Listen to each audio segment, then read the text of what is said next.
Oh, I was muted. Hello, amazing, beautiful people. Welcome to another episode of Bloom. This one is going to be good. But I want to check in with you all first. So let me know who's here, where you're dialing in from, so I can greet everyone. And also let me know, what are you hoping to get from today's conversation? If you're here, then you're probably seeing the advertisement where I spoke about my credit journey, and I'm going to go and dive deeply into where I started from to where I am now and share my journey, because it always has not been this great. I managed to get an 813. Hi, Debbie. I managed to build an 813 credit score, but it has been a journey, and I'm excited to share all of that with you all, because I really want this conversation to be light but inspiring. No matter what stage of your life that you're in right now, I want people to know that you can do it too, because financial literacy is definitely not something that's taught in most schools these days. I don't agree with that. So I think it's good for us to have forums like this where people are willing to be open and honest about their journey so we can learn and grow together. And so that's the whole purpose of Bloom. I want to welcome anyone here also that's new to Bloom. If you've never tuned into any of our episodes, we're a wellness platform, and we host live weekly conversations about health, wealth, beauty, finance, and self-love. A lot of people may wonder, oh, hi, Deanne. A lot of people may wonder, what does finance have to do with wellness? But I don't know about you. But when your finances are not in order and together, it causes so much turmoil in your personal life and your marriage. That is actually the number one reason for divorce. So I am not a financial advisor. I'm a realtor actually by trade, and also the host of this platform. But I have been through the financial journey and had a lot of downfalls and a lot of climbs uphill to where I am today. And I'm excited to just dive into the conversation so we can go ahead and get this started. So hi, my mother-in-law, welcome. So I put together some slides for you all. So we're gonna go ahead and get started with that.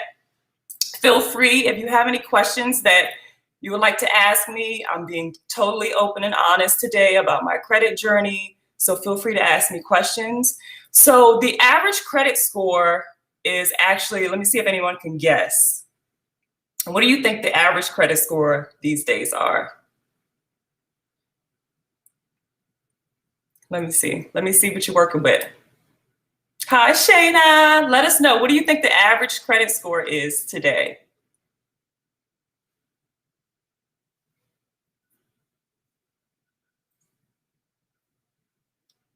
So 550, 760, Deanna's pretty close. That's good. 645. Oh, hi, Akeisha. 645. Okay. That's not bad. So thank you for that. 675, Latita. So the average credit score is actually 490. So the average credit score is actually 711, which is not bad. That's not bad at all. But there's so many benefits to, even if you're at that point or even lower, to raising your credit score so you can get into the 800 range. Hi, Charmaine. Thanks for tuning in.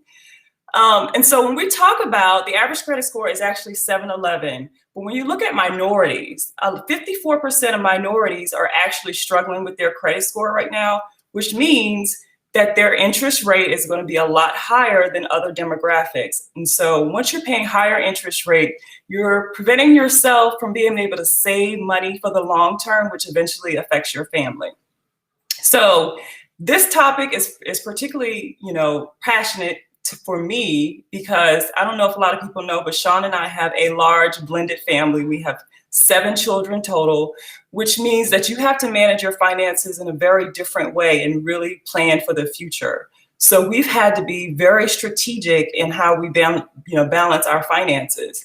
And I remember even my younger years, once I left the house, I was charging up cards and not paying them off when I should. My credit score was in the 500s. It was horrible. And once you're not paying your bills, it takes years for that stuff to fall off. So regardless of where you're at today, whether you transition from a job or you took a pay cut and you need to catch up. I know the pandemic has been hard on a lot of people. We're going to get started and we're just going to talk about that. And I'm going to show you some ways that I was able to move my credit score from the lower 500s up to 813. It is not difficult to do, but it takes consistency. It takes you making yourself a priority, and just doing what you have to do. And hopefully in about 6 to 12 months, you'll start to notice a significant change. So we'll go ahead and get started. So let's start very basic. So what is a credit score? So a credit score is just a 3-digit number designed to represent the likelihood that you'll repay your bills on time. And so the 3 credit bureaus are TransUnion, Equifax, and Experian. And then a lot of people also maybe not understand that there's also a FICO score. A FICO score is basically just a general purpose credit score that lenders use to determine your credit worthiness. Okay, so then we'll just move on to the next one. And so this slide right here is particularly important because it breaks down how your credit score is actually put together. So if you look down at the bottom, you'll see 1% of your credit score is determined by your credit mix. So what does that mean?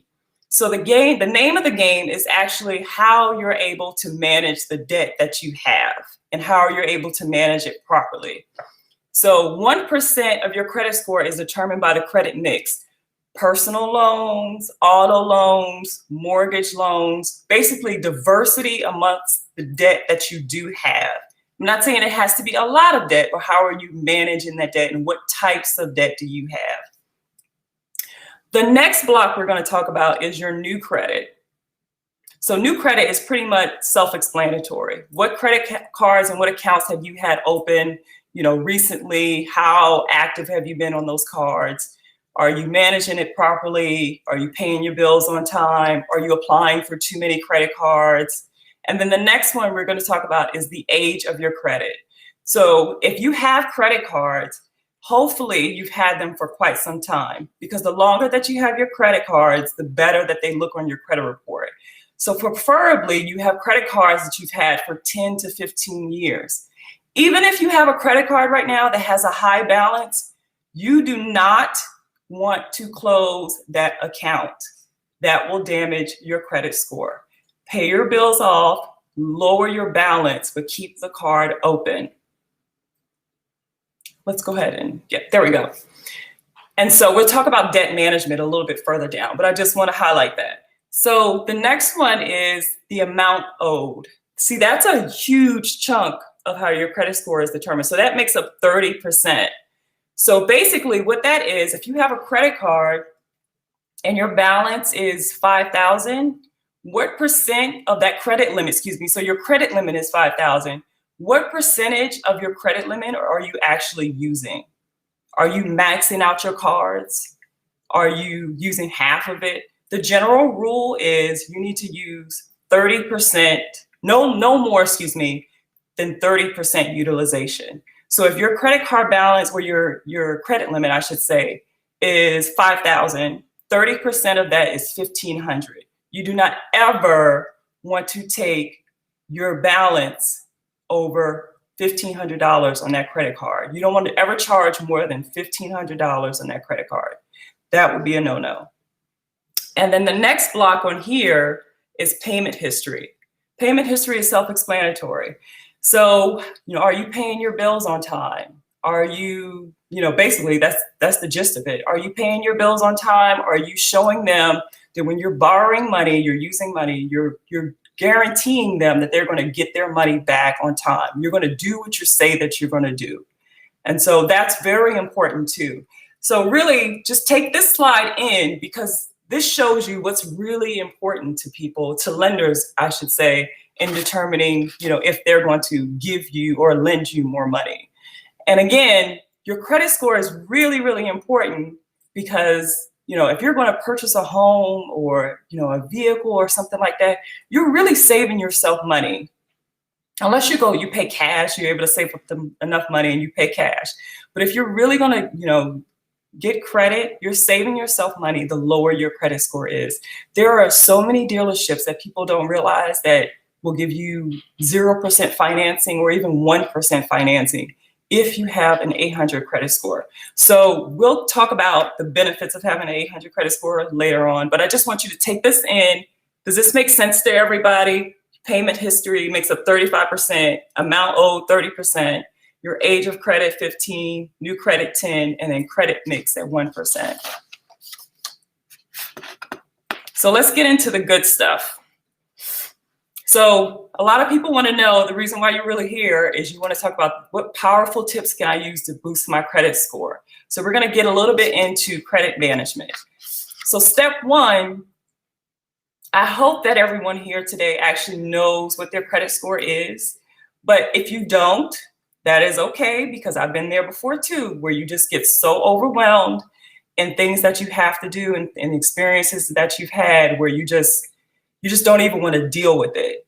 But that's the wrong action to take. You really want to just dive into it and just know that it's going to be okay. Because I promise you guys, even if someone's on here and you're like, my credit score is at 400, 410, or even 500, it is okay. What matters the most is that you take the necessary steps to push yourself forward and just to try to do better, because there's only up from there.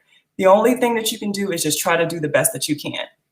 So you can get access to a free credit report once a year on annualcreditreport.com.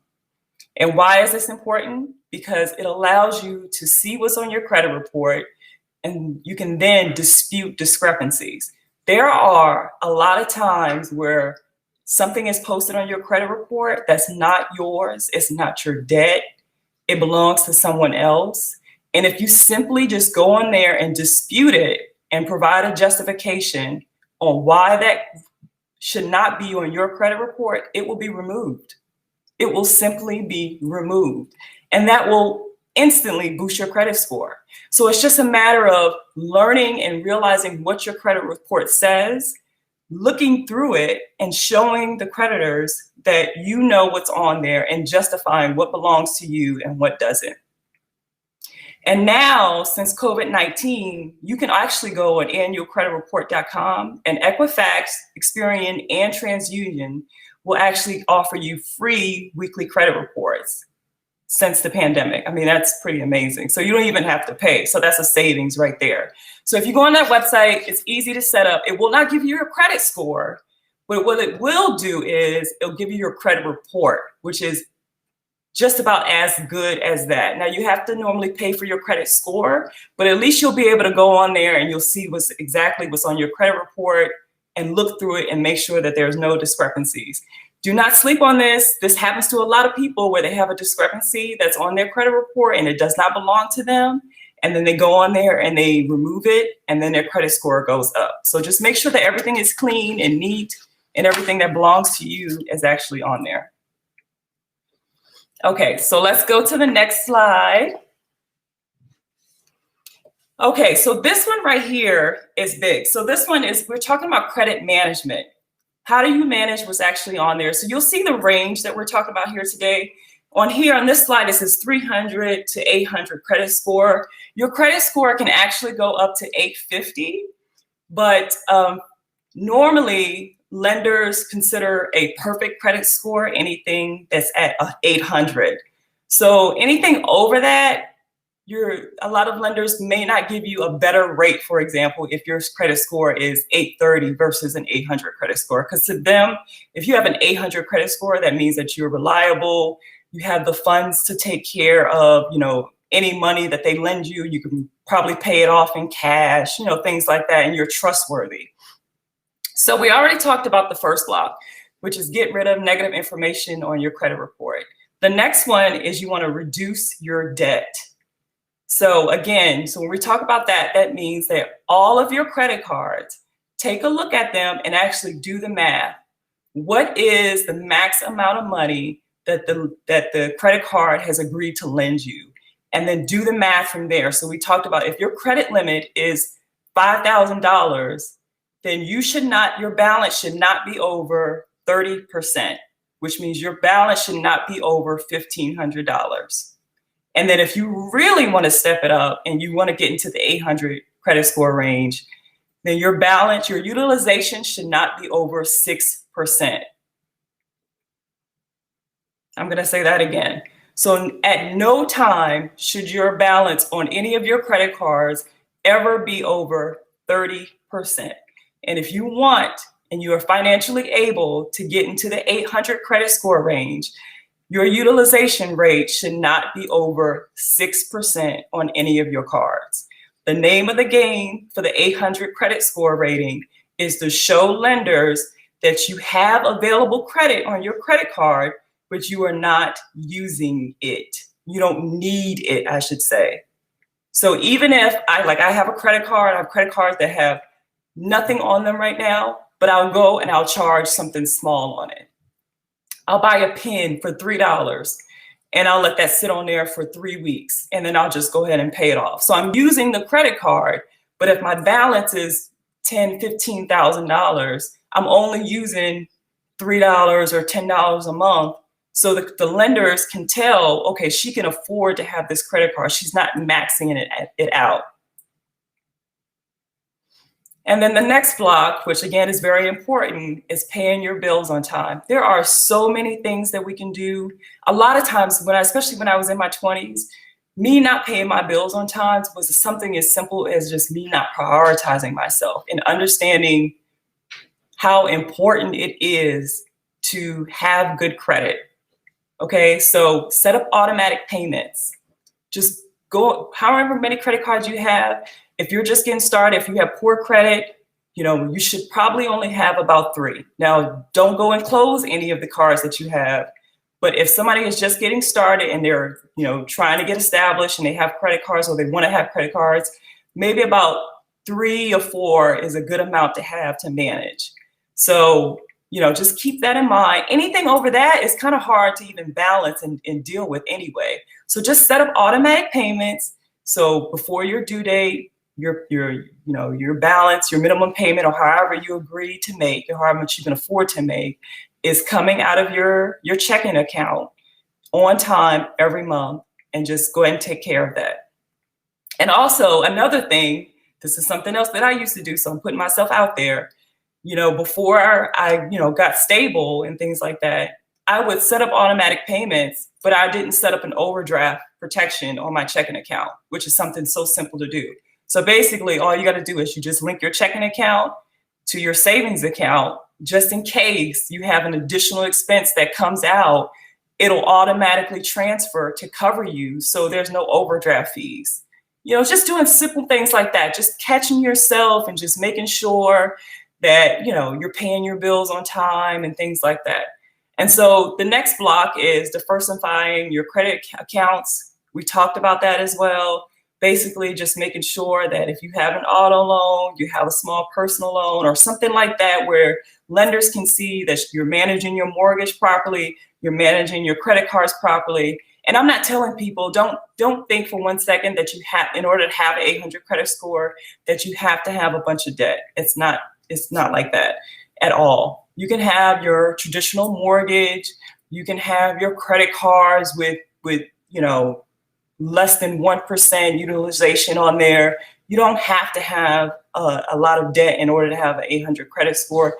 Whatever you have, you just have to manage it properly. And then you just have to have open accounts in good standing. So that's it. So, that's pretty much how colorful the wheel is going to look, and just the simple things that you have to do. You just keep doing things like this, and in about 6 months, you'll start to see progress. Does that make sense to you all? Go ahead and check in with me and let me know. Is that okay? My little Issa, you want to say hi? Hi. You just want to come downstairs real quick. And so let's go ahead and move on to the step number 3. Okay, so this is a really good one, because even if you don't have a lot of debt, you can download the Experian App. Thank you. Okay, so you can download the Experian App. And the great thing about this app, this one costs $7.95 a month, You can get access to all 3 credit bureaus if you'd like for an additional fee. But it's still good to have and pay for a subscription like this because you get to see exactly what's happening on your credit report. If it also gives you fraud protection. If for example, if someone ever, you lose your card or something happens, you can always, they'll notify you and then you can change your password, which is always great. But the best thing about this one is they have a credit booster. So what is the credit booster? The credit booster is basically a tool where if you don't even have a lot of credit cards or anything like that to show that you have credit worthiness, you can sync up your checking account to this app. And if you have a Netflix subscription, you're paying your cell phone bill on time, simple things like that, your electric bill, it will help stimulate and boost your credit score. Thank you, Shayna. I'm telling you guys, a lot of people, they don't, it's hard to talk about finances. It is, and especially even when Sean and I first got married, it's challenging. But if your finances are not in order, it is so stressful. Like, let's just be honest. The arguments start to happen, everything else, you start spacing apart. And this stuff is so important. And I'll talk about, some of the things that we used to do to kind of like help manage things and kind of like, make it more fun and enjoyable. But what's enjoyable is like being able to look towards the future and know that you're making progress. So even if you're in a dark space with your credit right now, or, you lost a job, it can be, yeah, you're right, Shannon. It could be very, very stressful. So even if you're in a dark space right now and you're trying to, get back on a different level or, pull yourself from out of the pits, it is possible. I promise you guys, it is so possible. And I'm saying that because I've been there. We've had the challenging conversations.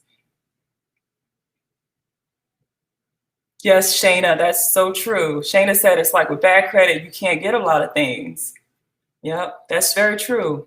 And you know what? And the reason why we're doing this here on Bloom today is because I so wish that conversations like this were happening in like middle school and high school. How to properly manage, credit cards and fight temptation and manage debt and things like that. Thank you, Deanne. I'm so glad that you caught that tip and that you're enjoying that.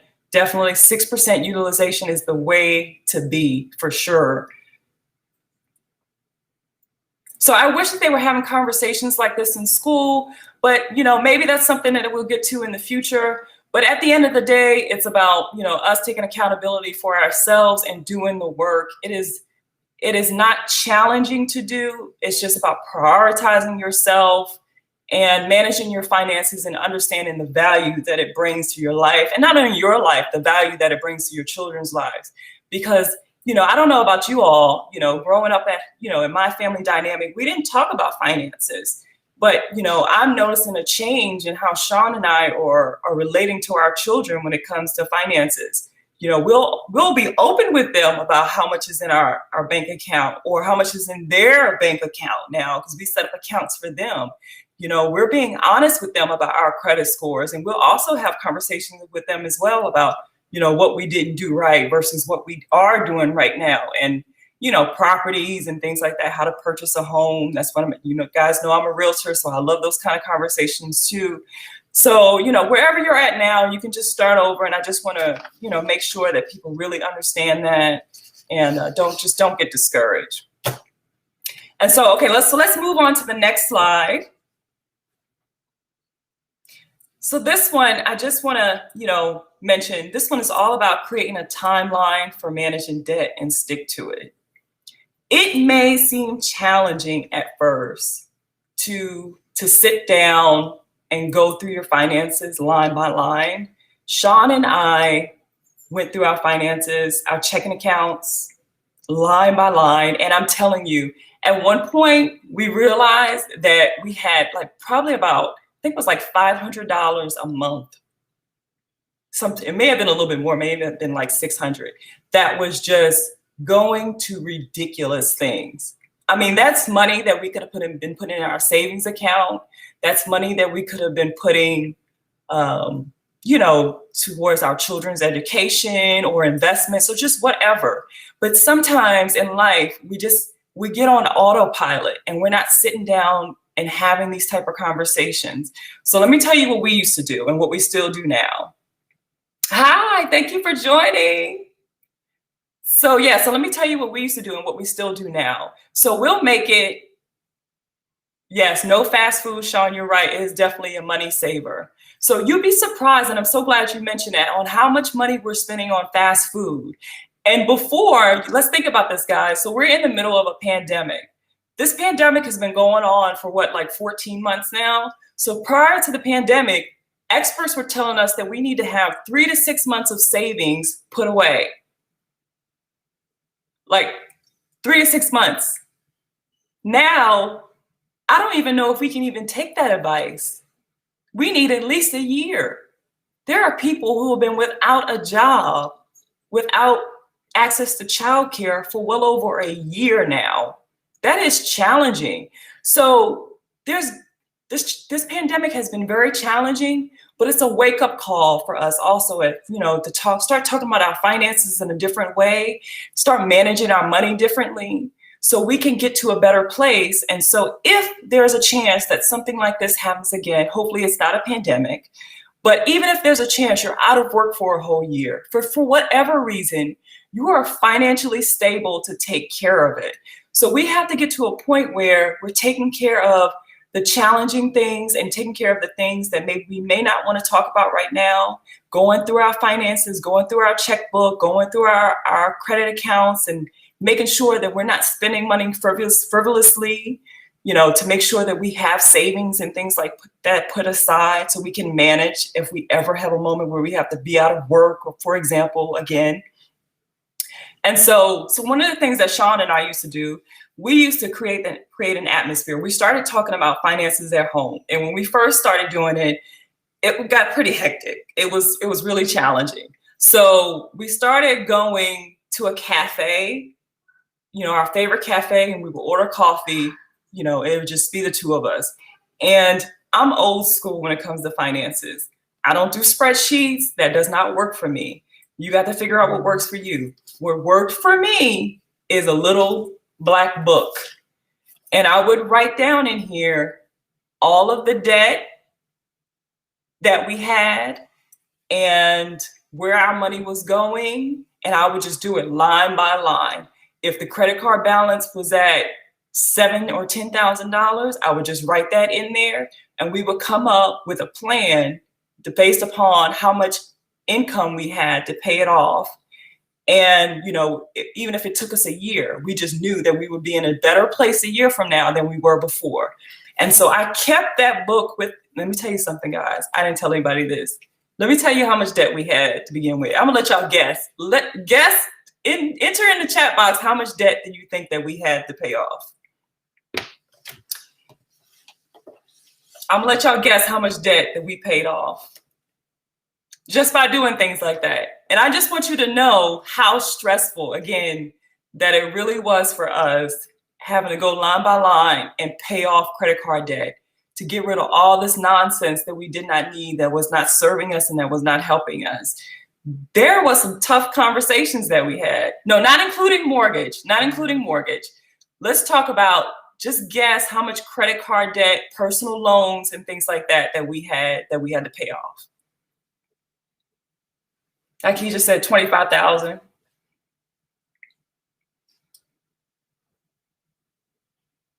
Okay, good guess. Charmaine, 80. Good guess. Shannon says, Sean, you can add your guess. 97, Debbie. Deanne, 47. Good guesses. Shayna, 50. Guys, we were so oblivious to the amount of debt that we were carrying on day by day. We sat down and we went through our numbers. $140,000. Tracy said $100,000. You're the closest. We had $140,000 of debt. That's crazy. Unnecessary. Yes. But guess what? We paid it all off. Paid it all off. And it was not easy, but I am telling you, we did it. We did it. The amount of stress that it puts on a family to even look at your account and realize that you have $140,000 worth of debt, I can't even begin to tell you what that chapter was like. It was challenging. And I'm telling you, that's exactly why I'm sitting here with you guys and I'm sharing this information with you, because a lot of times we get on autopilot and we're not looking at our finances and we're not doing the work and it just gets out of control. So I don't want that to happen for you guys. But we took care of it. It is done, a major accomplishment, and it was amazing. So create, the moral of the story, thank you everyone, is to create a timeline for managing debt. Again, thank you. We're so happy to be over that chapter. Oh my goodness. Okay, so again, let's reiterate this. Your credit utilization on your card should not be any higher than 30%.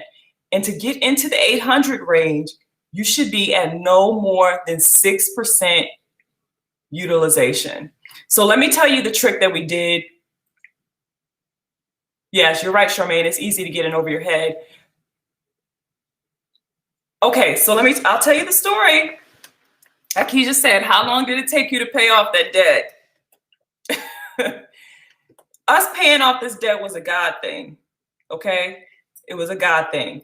So let me tell you exactly. So when you're paying off debt, a lot of people will tell you to organize your credit cards by the highest interest rate, okay? So if you have all your credit cards, let's say, for example, have a $5,000 balance on it, and most people would say organize it by your interest rate so you can pay off the card with the highest interest rate first, which makes sense because if the interest rate is higher, it's costing you more money every month to continue to have that card, have a balance on that card. That makes sense.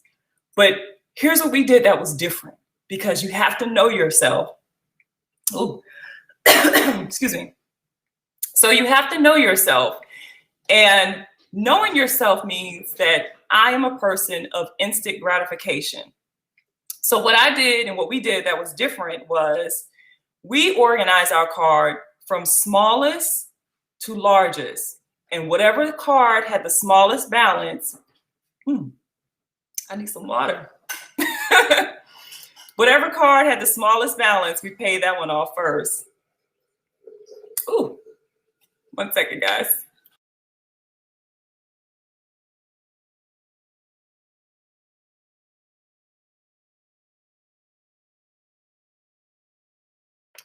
Isn't he good? He just brought me some water.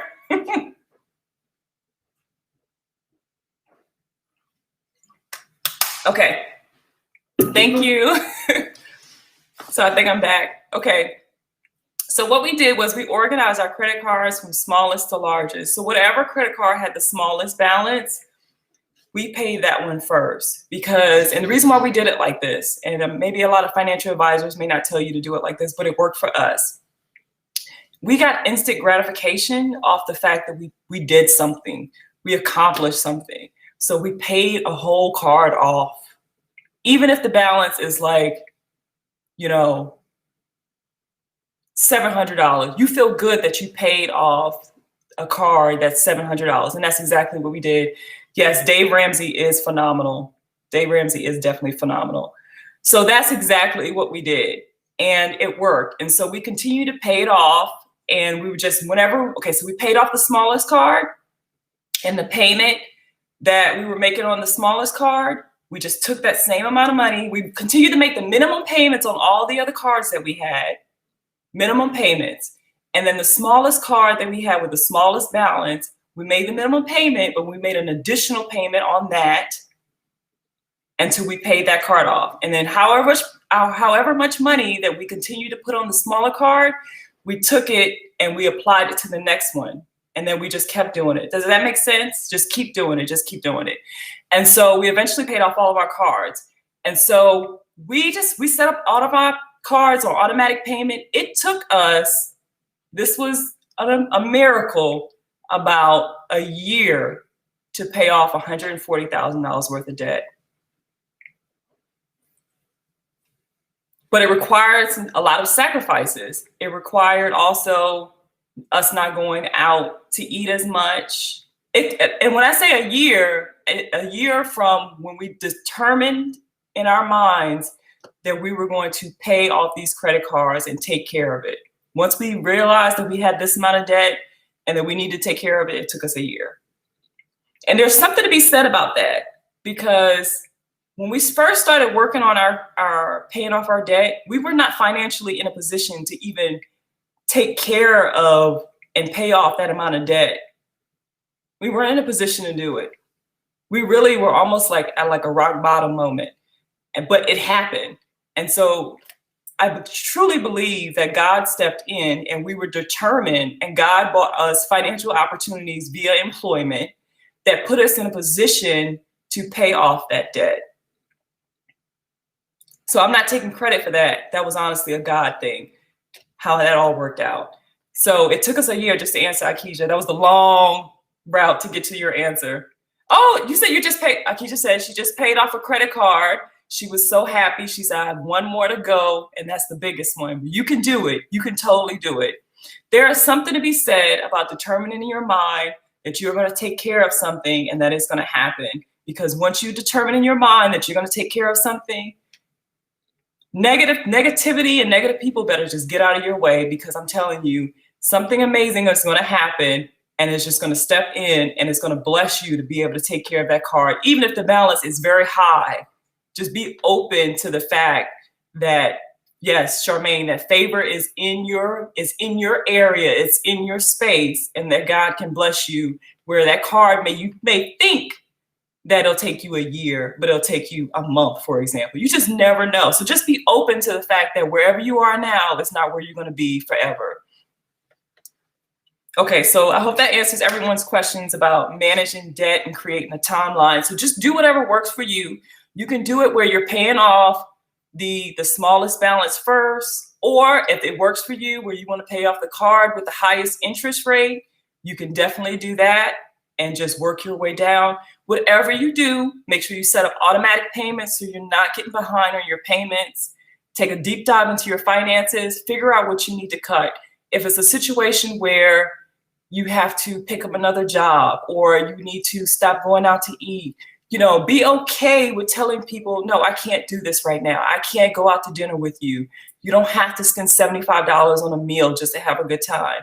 And if someone has an issue with that, then you know that person is not there for you. Just think about prioritizing yourself. And this last year, this pandemic has been very challenging on a lot of people. You know who is in your inner circle that really cares about you and wants to see you succeed. Okay? So the people that want to see you do better are going to be the ones that are going to be okay with the fact that you are prioritizing yourself and trying to live a better life. So Shayna says, eating out is my biggest problem. I need to cook more. Yes. Mm-hmm. So Shayna, I challenge you to please do this, because I love eating out too. And going out to eat is delicious. It really is.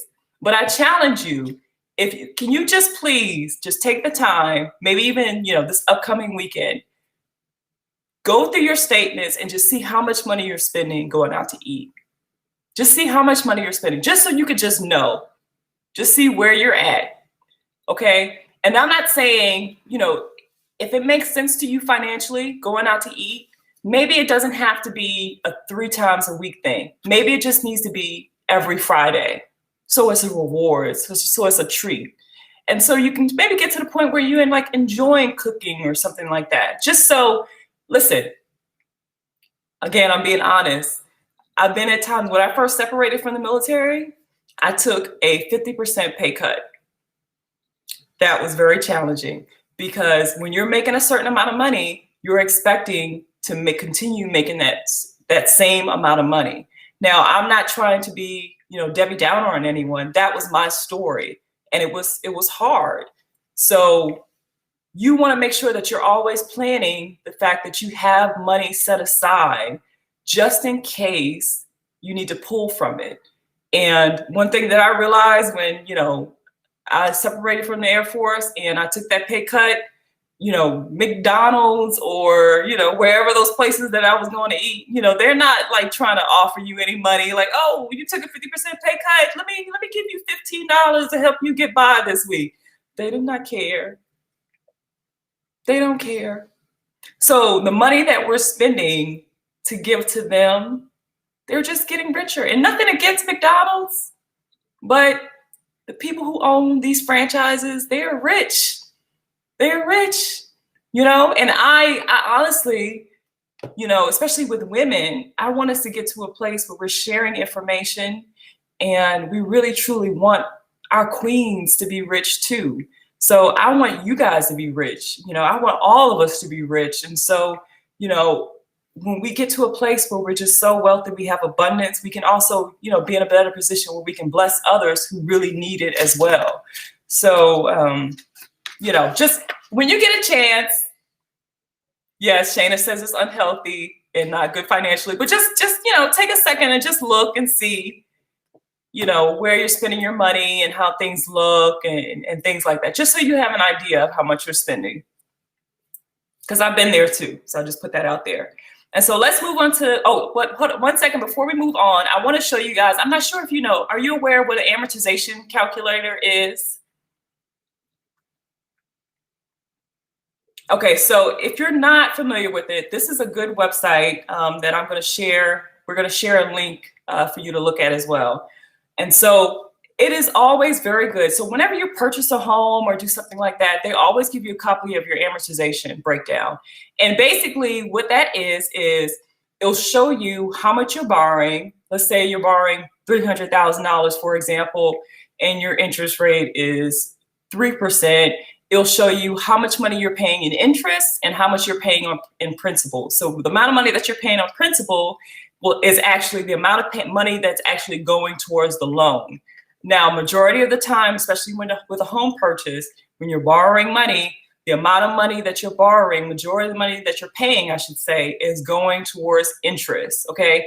So the amortization calculator is extremely important and very useful. Charmaine says she's very familiar with this one, which is awesome, because it'll show you exactly where your money is going, but then you can also look at it and say, okay, if my mortgage is $300,000 and I continue to make the same payment that I'm making now, and I add in let's say, okay, even if you can only afford to do a $150 payment every month on principal, how long will it take me to pay off my mortgage? And so that could be a good way for you to show you, okay, well, if you budget where you're able to make an additional payment of $150 a month, you'll shave off 7 years off of the balance of your loan. So you'll pay off your home sooner. Okay. And so just get familiar with this. If you've never looked at amortizations, calculator or schedule, there's also, anytime you want to borrow money for a vehicle, it'll show you, they have calculators on here. It has cost of retirement calculators, so many different things on here. But one of my favorites, again, I just want to mention is the amortization calculator. I really want to start like a group where it's like let's plan to pay off mortgages, like something like that would just seem so amazing to me, because it's doable. There are people who are living and who do not have a mortgage payment. So I love amortization calculators. It's like one of my favorite things. I look at it all the time. I definitely would love to get to a point where we pay off our mortgages, and I want other people to get to that point too. So I guess, normally realtors are always telling you, go purchase another home and do this and do that. And I want people to live in the home that they want to live in the home of their dreams. But at the end of the day, we also have to plan for retirement, right? So, being able to get to a point where, we're budgeting our money and we're able to put additional payments on our mortgage is phenomenal. Nobody wants to be 70 years old and, still thinking about, unfortunately, there are people still in that, scenario. But if you can prevent it, you want to get to a point where you're retiring and you're able to just relax and just enjoy life and just enjoy it however long you can. And so let's move on to the next one.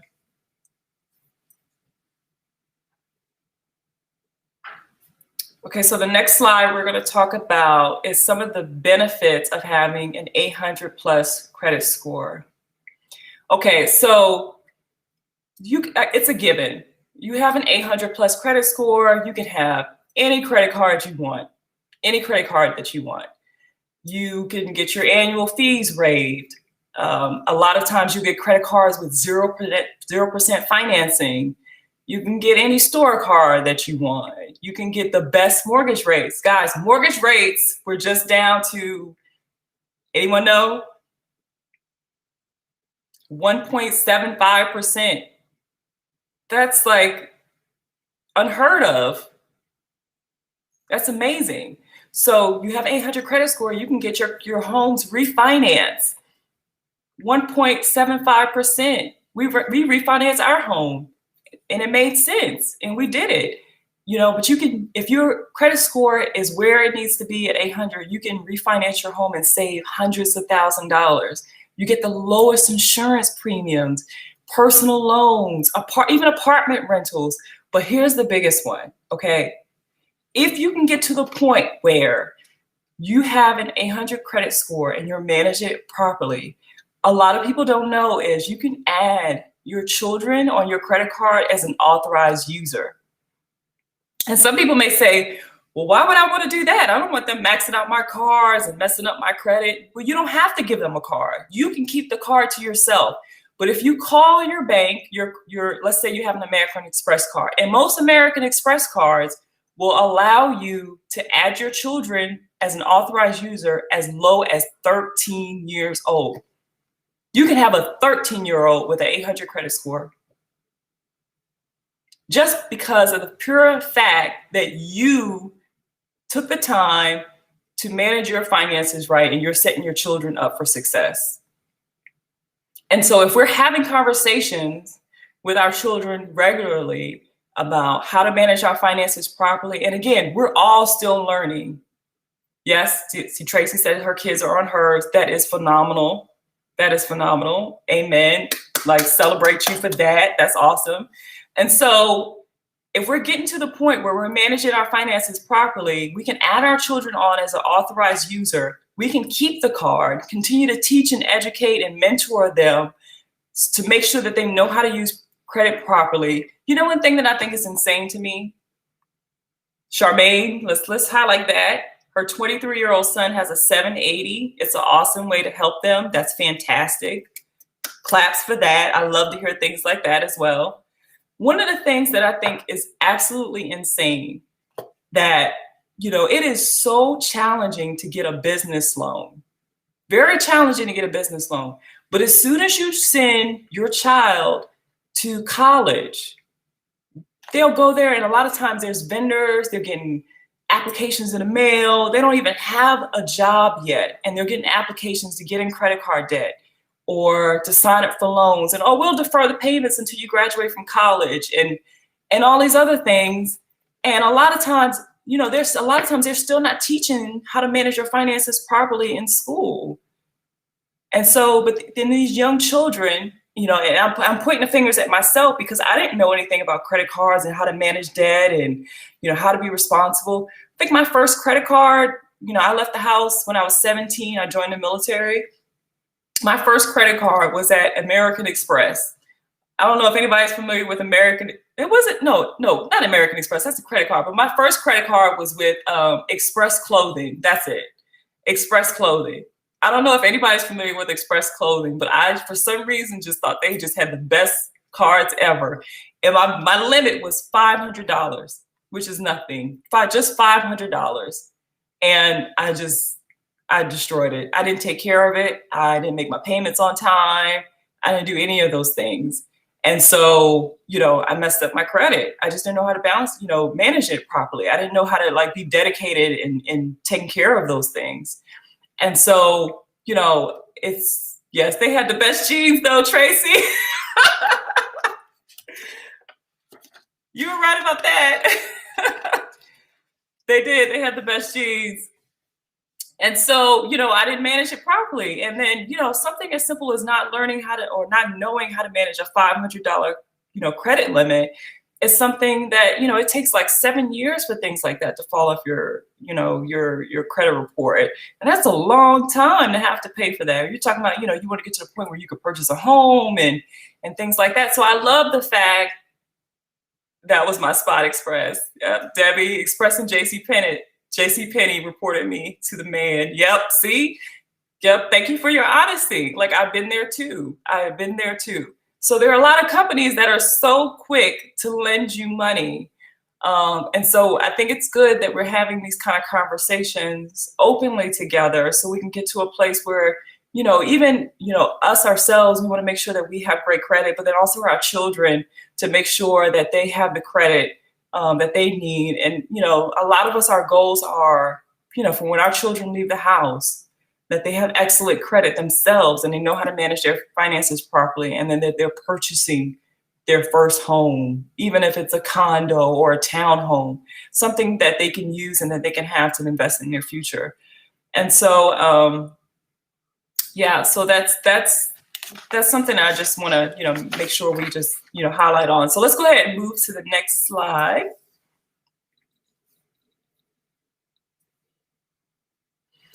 Okay, so these are for my couples out there, or, whether you're married, you have a significant other that you're serious with and you manage finances together, whoever you are, if you're with somebody that you love and that you trust and you're managing your finances, together, assign the right tasks to the right people.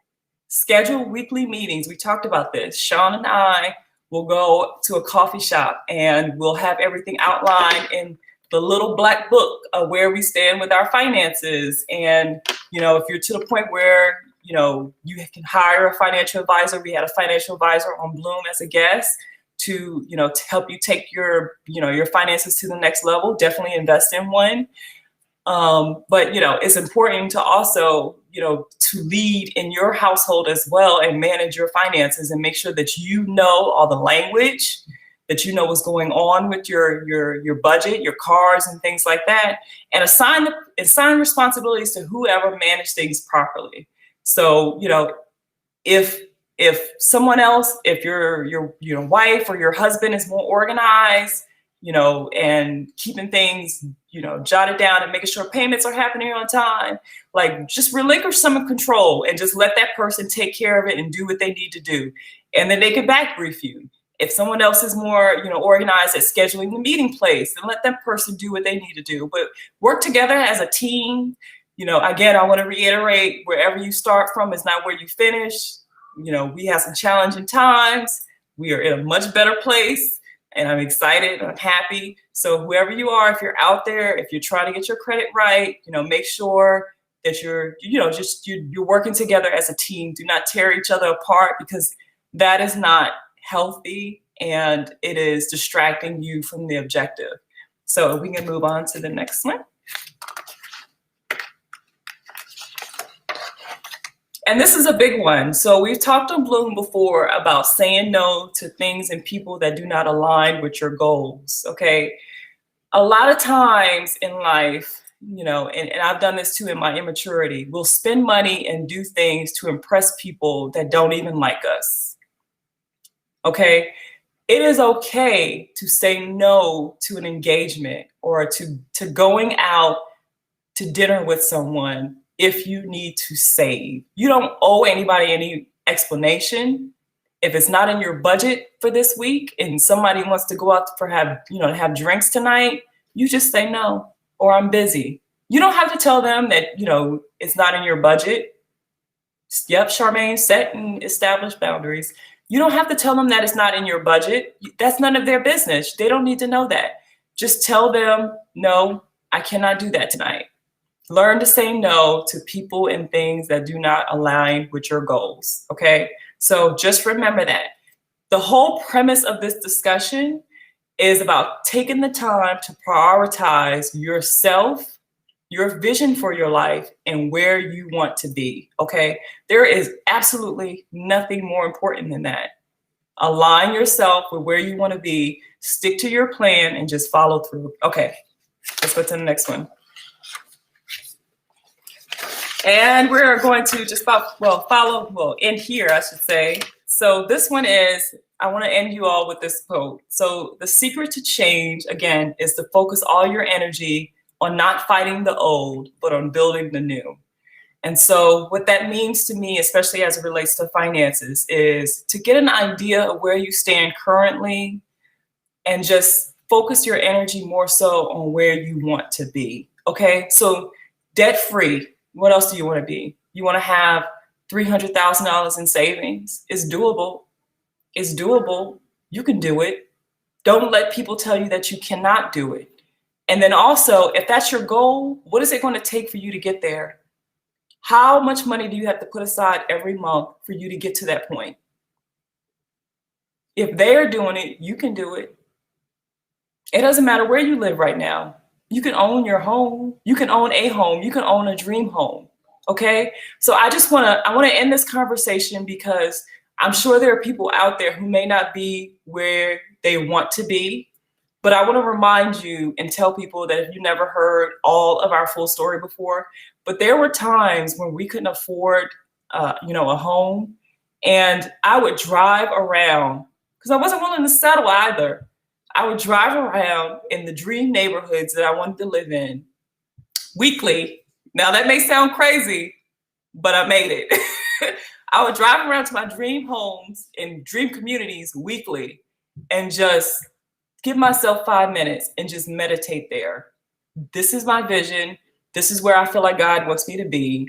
And I just believed it. I may be here right now, but God has something better in store for me. And so drive the car. If you want to drive your dream car, go test drive that dream car, even if you can't afford it right now.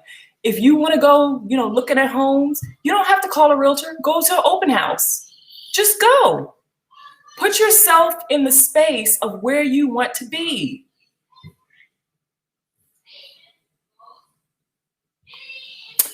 I can understand that, Akeisha. Yep. The price of homes, and the jobs are not paying. So that's a challenge. That's definitely a challenge. But, I just don't want anyone to get discouraged. Just try not to get discouraged and just realize and know that whatever you want is available. Don't talk yourself out of it. Even if the home is something that maybe does not look good or you can't realistically afford right now in this moment, don't write it off. Don't write it off. Put it on your vision board and say, you know what, if it's meant for me to be in that home, gotta make a way. Because if that home is $50,000 out of budget, for example, and the market is saying that it's worth that, would you turn down a pay increase if it came to you? I'm just saying that I believe that positive energy a lot of times brings forth blessings too. So I've had times where things were maybe out of my reach at the time, and I just wasn't there where I needed to be. But I just focus on what can I do every day to get me one step closer to where I wanted to be. And so, just keep yourself in that space of, if it's not this one, there's going to be a next one. If this is not the right house for me, there's going to be another house. If this is not the right car for me, there's going to be another car. It can work out. And again, I don't want to take you guys over time, but I've had examples of how it can work out for you. But, it can work out and things can work in your favor, even if financially it does not look that way right now. I promise you. So let's just all just commit to taking the time to write down, what are our goals financially? What do you want? Where do you see yourself in the next year? Where do you want to live in the next year? And just visualize and meditate on that. And then also set objectives and goals. And again, that may be a completely different discussion. If you guys want to dive deeper into something else, if you want to dive deeper into a conversation about how we paid off, so much debt, and things like that, or, how to set objectives and goals for accomplishing things, whatever, just send me a message, inbox me. I'll put something together. I actually have fun doing these slides, and we can talk about it. But I love you guys, and I hope you got something out of the conversation today. Again, Credit score was terrible. It's great now, and it's going to stay great. I do not play about my credit score, okay? I am on it. I always look into my accounts to see how much money I have. I just do not play about it. So I want to leave you guys with a positive thought and know that wherever you are now, as long as you do the work and you stay focused on positive things, that great things will come to you. And if you need anything else, reach out to me and I will do another discussion. I actually really enjoy this stuff and I love seeing you all prosper, and I cannot wait to hear success stories. And if you need me to dive deeper into something else, just let me know. So I love you guys, and I hope this was great for you, and I will talk to you soon. Blessings. Let's go get that 800 credit scores.